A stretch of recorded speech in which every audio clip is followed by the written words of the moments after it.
Bismillahirrahmanirrahim. Our topic for today is frauds related to animal sources known as Brucella. Now, as you know, it is a gram-negative, so it's supposed to be pink. And now we have a very nice plant that goes with it, which is known as Brucella. So it's somewhat similar to Batman. It causes undulant fever. Undulant fever meaning that is continuously on a rise or fall. Now, three organisms are most prominent which has animal resource that can infect a human being. The first one being B. melanosis, which is acquired from goat as well as sheep.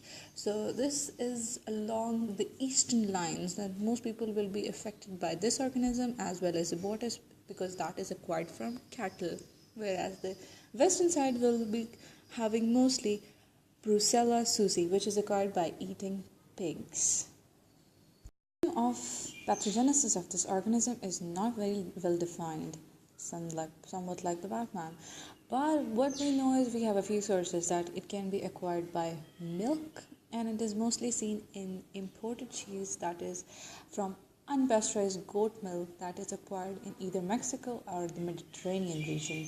Another source is that it is in occupational settings such as abattoir. Now this you can visualize by this dead chicken who he has just killed, and he's acquiring milk because of after his hard work.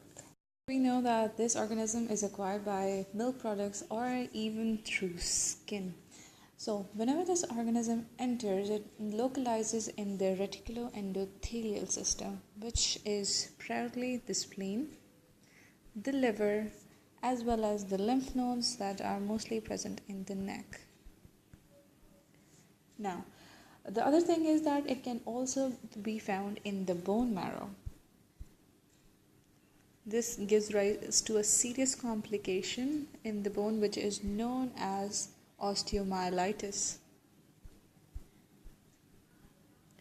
So after acquiring these locations, normally this organism does not have a capsule, like Batman does not have a capsule. So this organism is mostly eaten by macrophages. Those who do survive are protected from these antibodies, and what happens to them is that they form a granuloma in that respective region, as this organism is known to cause granulomatous processes.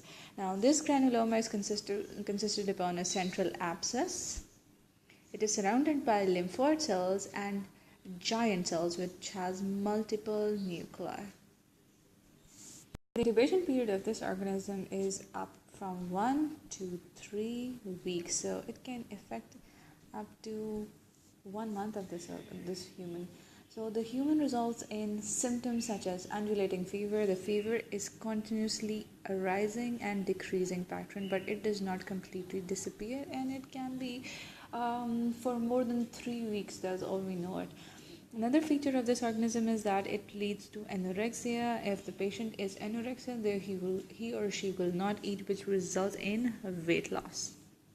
And the last thing which is associated with all sorts of fever is fatigue and malaise. Finding when we examine the organism, or actually the human body, is that they have enlarged lymph nodes,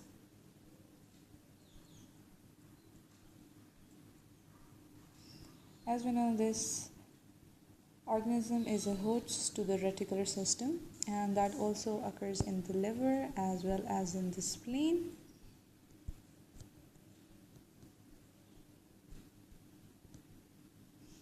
And the patient has unresolving fever.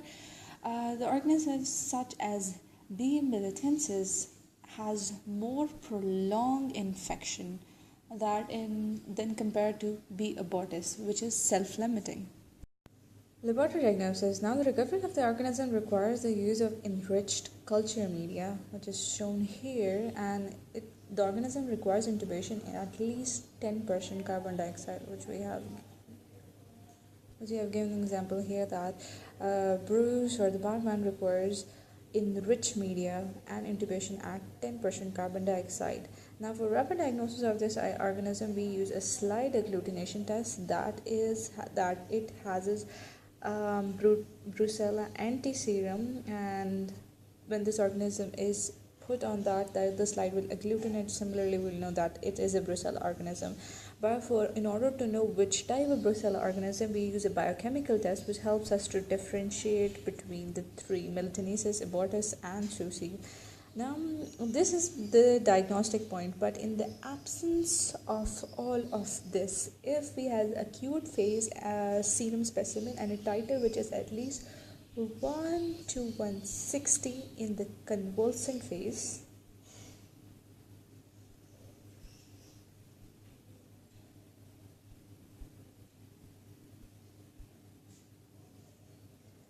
serum sample, and this is considered as diagnostic for identification of this organism. Treatment of choice of this organism is tetracyclines, which can be depicted by these three, and by the addition of rifampicin. Prevention against acquiring this organism is that we should always drink pasteurized milk, and there should be immunization of animals as well as slaughtering of the infected animals.